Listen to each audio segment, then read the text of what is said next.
Hey guys, welcome back to our channel. मेरा नाम है पलक। मेरा नाम है शुभम और आ गए हैं आपके लिए लेकर एक नया रिएक्शन वीडियो। रिएक्शन वीडियोस में हंसी टीवी। इनका वीडियो पर रिएक्शन देना तो भाई बहुत ही ज्यादा लाजमी हो जाता है। हंसी TV, thank you so much कि आप हमें अलाउ करते हैं कि हम आपकी वीडियोस पर रिएक्शन दे सके। सीरियसली आपके वीडियोस हैं बहुत ज्यादा अमेजिंग होते हैं और मैं हमारे सारे व्यूअर्स से ये बोलूंगा कि देखिए, हम तो सिर्फ कुछ इनके वीडियोस पे ही अपना रिएक्शन दे पाते हैं। आप प्लीज इनका चैनल विजिट करिए। जो इस वीडियो का लिंक है वो डिस्क्रिप्शन में है, आप जाकर वीडियो पे भर भर के प्यार दीजिए और ऐसे ही भी नॉलेजफुल वीडियोस आपके लिए बनाते रहते हैं। और हम भी इनके वीडियोस या फिर मोहम्मद अली मिर्जा जी, तारिक जमील जी, अतरुल गाजी, कैसी पाकिस्तानी ड्रामास, OSTs या बहुत ही चीजें हैं, उन पे अपना रिएक्शन देते रहते हैं। तो वो सब देखने के लिए चैनल को सब्सक्राइब करना ना भूलें। तो चलिए भाई, आज का वीडियो होने वाला है unknown history of Hazrat असवद, stone from heaven. अब भाई वीडियो का टाइटल ही इतना कैची है, तो वीडियो के अंदर तो बहुत सारे अननोन ऐसी हिस्ट्रीज होंगी जिसको जानने के लिए मैं तो बहुत ज्यादा उत्सुक हूँ। मैं भी बहुत एक्साइटेड हूँ। बाकी तो वीडियो देखकर ही पता चलेगा किस चीज के ऊपर है ये वीडियो। चलिए जी, वीडियो को शुरू करते हैं। अस्सलाम वालेकुम दोस्तों, मेरा नाम है असीम शफकत और आप देख रहे हैं हंसी टीवी।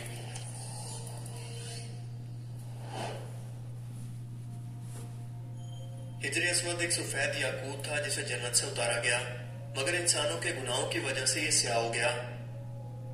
तिरमिज़ी शरीफ की एक रिवायत है कि हिजरे अस्वद और मकाम इब्राहिम जन्नत के याकूतों में से दो याकूत हैं और अगर अल्लाह ताला इनकी रोशनी को खत्म ना फरमाते तो ये पूरी जमीन व आसमान को अपनी रोशनी से रोशन कर देते हैं।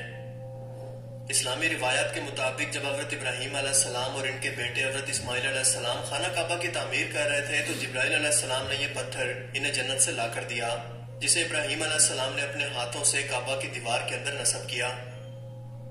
सन 606 ईस्वी के अंदर जब रसूलुल्लाह सल्लल्लाहु अलैहि वसल्लम की उम्र 35 साल थी, तब सैलाब ने काबा की इमारत को सख्त नुकसान पहुंचाया और कुरैश मक्का ने इसकी दोबारा तामीर की। लेकिन जब हिजरे अस्वद को रखने का मसला आया तो तमाम कबाइल आपस में झगड़ पड़े, क्योंकि हर कबीले की यही ख्वाहिश थी कि ये सादत उसे नसीब हो। रसूलुल्लाह सल्लल्लाहु अलैहि वसल्लम ने इस झगड़े को तय करने के लिए यह तरीकाकार इख्तियार किया कि हिजरे अस्वद को एक चादर के अंदर रखा और तमाम कबीले के सरदारों से कहा कि वो इस चादर के कोनों को पकड़ कर उठाएं। लिहाजा सबने मिलकर इस चादर को उठाया और जब ये चादर इस मकाम पर पहुंची जहां पर इसको रखा जाना था, तो आप सल्लल्लाहु अलैहि वसल्लम ने खुद अपने मुबारक हाथों से इसको काबा की दीवार में नस्ब किया। सन 64 हिजरी में जब मक्का में हजरत जुबैर बिन अवाम के बेटे अब्दुल्ला बिन जुबैर की हुकूमत थी, तो यजीद के हुक्म पर हजाज बिन यूसुफ की फौज ने काबा पर मंजीकों से पत्थर बरसाए और फिर आग लगा दी, जिससे हिजरे अस्वद के 1 से 3 टुकड़े हो गए। इसके बाद अब्बासी खलीफा मोतसम बिल्ला के दौर के अंदर सन 930 ईस्वी के अंदर एक करामती सरदार अबू ताहिर हिजरे अस्वद को उखाड़कर अपने साथ बहरीन ले गया। ये भी बिल्कुल अब्राहा की तरह खाना काबा को तबाह करके अपना खुद का काबा बनाने की ख्वाहिश रखता था, ताकि लोग वहां पर बहरीन में इसके पास हज करने के लिए आया करें। करामती दरअसल एक फिरका था जो कि खुद को मुसलमान कहता था, मगर इसके अकीदे इस्लाम से बिल्कुल अलग थे, बिल्कुल इस्लाम के मुखालिफ थे। अबू ताहिर करामती एक इंतहाई जालिम इंसान था, क्योंकि इसने अचानक से खाना काबा पर हमला करके वहां मौजूद 30,000 हाजियों को कत्ल किया। काबा के अंदर अपने फौजी और घोड़ों के साथ दाखिल हुआ, काबा के आसपास मौजूद सब कुछ लूट लिया, गिलाफे काबा के टुकड़े टुकड़े करके अपने फौजियों में बांट दिए और नशे की हालत के अंदर काबे के सामने ऊंची आवाज के अंदर चीखते हुए आवाज लगाई कि बाखुदा ये मैं हूँ, खुदा पैदा करता है और मैं मारता हूँ। इसने हाजियों का तमाम मालो असबाब लूट लिया, इनकी औरतों और बच्चों को अपने सिपाहियों के अंदर गुलाम बनाकर तकसीम कर दिया। हिजरे अस्वद को उखाड़ कर अपने साथ ले गया, मक्का के तमाम लोगों के घर बार और उनके मालो मता को लूट लिया और यहाँ से रवाना होते वक्त ये ऐलान कर गया कि आइंदा के बाद ये हज इसके शहर में हुआ करेगा। इस जालिम शख्स ने हाजियों की लाशों को आबे जमजम के कुएं के अंदर डाल दिया, जबकि जो लोग बच गए उनकी लाशों को सड़कों पर सड़ने के लिए छोड़ दिया। 23 साल तक हिजरे अस्वद इसके कब्जे में रहा। इसने बहरीन में ही खुद का महल बनवाकर इसे वहां पर नस्ब किया और इसे दारुल हिजरा का नाम दिया और लोगों को हुक्म दिया कि वो यहाँ पर हज करने के लिए आया करें। मगर ये अपने मकसद के अंदर कामयाब ना हो सका, क्योंकि लोग अब भी खाना काबा के अंदर ही हज करने के लिए जाते रहे और हिजरे अस्वद की खाली जगह को चूमते रहे। बाद में 23 साल के बाद फातमियों की मदाखलत की बदौलत अब्बासी हुकूमत ने भारी तवान देकर आखिरकार इसे वापस लिया। इसकी वापसी का वाकया भी एक मौजज़ा था। दरअसल हुआ कुछ यूं कि जब करामतियों से हिजर अस्वद का मुतालबा किया गया तो इनका कहना था कि वो पत्थर तो हमारे बाकी पत्थरों के साथ मिक्स हो चुके हैं, इनमें से हिजर अस्वद को अलग करना हमारे बस की बात नहीं, लेकिन अगर तुम्हारे पास कोई अलामत है तो बेशक इसे तलाश कर लो। लिहाजा जब उलमा कराम से इसके बारे में मशवरा किया गया तो उनका कहना था कि हिजर अस्वद क्योंकि जन्नती पत्थर है और जन्नत को फना नहीं है, ना ही इसको कोई आग छू सकती है, लिहाजा इन सब पत्थरों को आग के अंदर डाला जाए और जो पत्थर भी इस आग के अंदर पिघल जाए या फट जाए वो हिजर अस्वद नहीं हो सकते, और जो बच जाए वो ही असल हिजर अस्वद है। लिहाजा बिल्कुल ऐसे ही किया गया और इस तरीके से हिजर अस्वद को बिल्कुल अलग कर लिया गया। अल्लाह ने सिर्फ 38 साल की उम्र के अंदर अबू ताहिर को ऐसी इबरतनाक मौत दी कि चिचक से इसकी मौत के वक्त कीड़े इसके जिस्म के तमाम गोश्त को नोच नोच कर खा चुके थे। इसका जानशीन सनबर इब्नुल हसन करामती 20 मई 951 को हिजर अस्वद लेकर मक्का आया। इस मौके पर मक्का के हुक्मरान जाफिर मोहम्मद इब्ने अब्दुल अजीज भी मौजूद थे, जिन्होंने देखा कि हिजर अस्वद को चांदी की तारों से बांधा हुआ है, क्योंकि अब तक इसके ऊपर 5 दरारें पड़ चुकी थी। दूसरी किताबों में आता है कि इस वक्त के अब्बासी खलीफा अल मुक्तदर ने करामतियों को हिजर अस्वद वापस करने के लिए 50,000 दिरहम की पेशकश की थी, जो कि उन्होंने ठुकरा दी। हिजर अस्वद की गैर मौजूदगी के तकरीबन 23 सालों के दौरान हज बड़ी हद तक बंद रहा, क्योंकि करामती हाजियों के काफिलों को भी रस्ते में ही लूट लेते थे। 363 हिजरी के अंदर हिजर अस्वद के साथ एक वाकया पेश आया कि जब सब मक्का के लोग सो चुके थे तो एक रोमी ने आगे बढ़कर हिजर अस्वद पर कदाल का वार किया, जिससे इसको काफी नुकसान पहुंचा, लेकिन पता चलने पर लोगों ने इसे पकड़कर कत्ल कर दिया और बाद में पता चला कि वो स्पेशल रूम से हिजर अस्वद को निकालने आया था। 990 हिजरी के अंदर भी अमीर नासिर की मौजूदगी के अंदर हिजर अस्वद को एक शख्स ने लट से मारा, जिसे अमीर ने खुद कत्ल कर दिया। इसके बाद 1088 हिजरी, 1143 और 1155 को हिजर अस्वद को नापाक करने की और बेअदबी करने की कोशिश की गई, लेकिन सबके सब इसमें नाकाम रहे। सन 1039 हिजरी को तेज बारिश हुई और एक बड़ा सैलाब मस्जिद हराम के अंदर दाखिल हुआ, जिससे खाना काबा की दीवारों को नुकसान पहुंचा और मस्जिद कीचड़ से भर गया। इस सैलाब की वजह से हिजर अस्वद भी अपनी जगह से हट गया। तब सुल्तान मुराद खान ने इसकी दोबारा तामीर करवाई।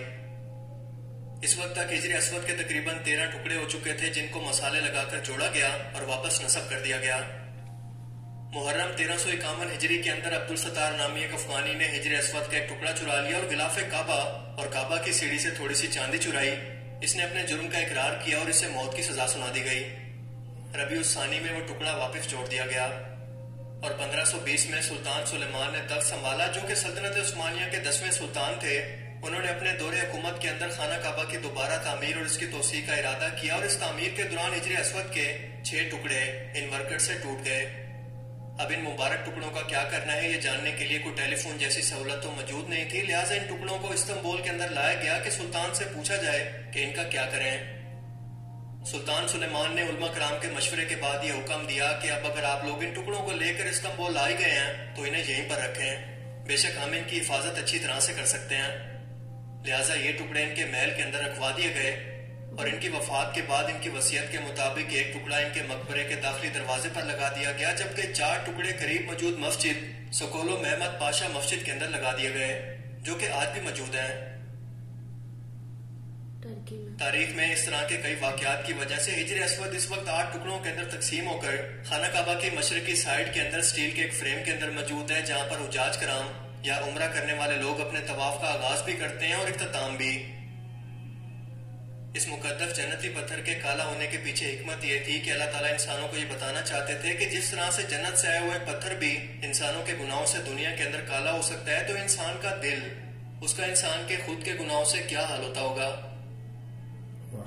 इसके अलावा हिजर अस्वद इंसानों के ना किसी नफे का मालिक है और ना किसी नुकसान का। इसकी अहमियत सिर्फ इसलिए है कि इसकी निस्बत रसूलुल्लाह सल्लल्लाहु अलैहि वसल्लम से जुड़ी है और इसीलिए रसूलुल्लाह की सुन्नत के मुताबिक हर मुसलमान इसे बोसा देकर आपकी इस सुन्नत पर अमल करते हैं। यानी मुसलमान इस पत्थर की ताजीम करते हैं, इसकी इबादत नहीं करते। और ऐसा हो भी नहीं सकता, क्योंकि अगर किसी भी पत्थर की या किसी भी बुत की इबादत करनी होती है तो वो आपके सामने मौजूद होता है, जबकि हिजर अस्वद कम से कम 5 फीट ऊंचाई पर मौजूद है। और अगर यही लॉजिक मान ली जाए कि मुसलमान इस पत्थर की इबादत करते हैं, तो क्या यहूदी दीवार गिरिया के सामने जो रो रो कर माफिया मांगते हैं तो रात की तिलावत करते हैं, तो क्या वो इन पत्थर की दीवारों की परस्तिश करते हैं? हम जानते हैं कि ऐसा नहीं है। रसूलुल्लाह सल्लल्लाहु अलैहि वसल्लम की वाज़ेह तरीन हदीस मुबारका के मुताबिक इस हिजर अस्वद यानी काले पत्थर को जन्नत से जमीन पर भेजा गया जो 7 आसमानों के ऊपर मौजूद है। इसका असल रंग इंतहाई सफेद था। इस पत्थर की बनावट को देखकर कोई भी एस्ट्रोनॉट ये बता सकता है कि ये पत्थर जमीन पर दरअसल मौजूद ही नहीं है, बल्कि खला से मेट्रॉइड की शक्ल में किसी टाइम में जमीन पर भेजा गया। खास तौर पर जब आप इसका मवाजना आसमान से आने वाले दीगर मेट्रॉइड्स और एस्ट्रॉइड से करें तो हैरत अंगेज तौर पर अगर आप इस पत्थर की टाइम टू टाइम ली गई तस्वीरों को देखें तो आपको पता चलेगा कि वक्त के साथ साथ इसका रंग स्याह यानी काला तरीन हो रहा है, जबकि इससे पहले कोई कैमरा या कोई रिकॉर्ड मौजूद नहीं है जो कि इस बात को कंफर्म कर सके कि ये असल में वाकई सफेद था जब इसे आसमान से उतारा गया। तो क्या ये महज इत्तफाक हो सकता है? और इसकी यही खसूसियात इसे जमीन पर एक मौजूदा साबित करती हैं, जिसके बारे में अल्लाह के रसूल सल्लल्लाहु अलैहि वसल्लम ने जो कुछ भी फरमाया बेशक वो एक एक लफ्ज सच है। अल्लाह ताला हमें समझने की और नेक अमल करने की तौफीक अता फरमाए, आमीन।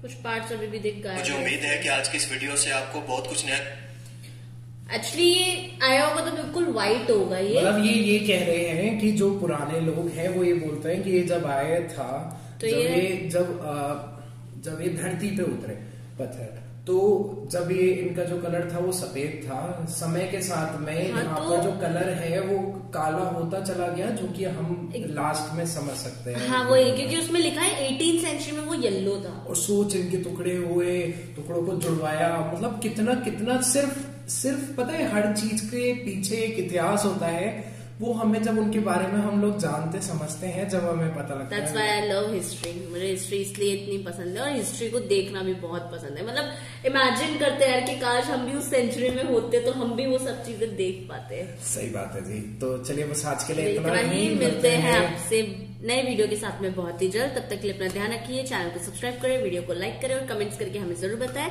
हमारा रिएक्ट आपको कैसा लगा। जल्दी मिलेंगे, चलिए नमस्कार। Thank you.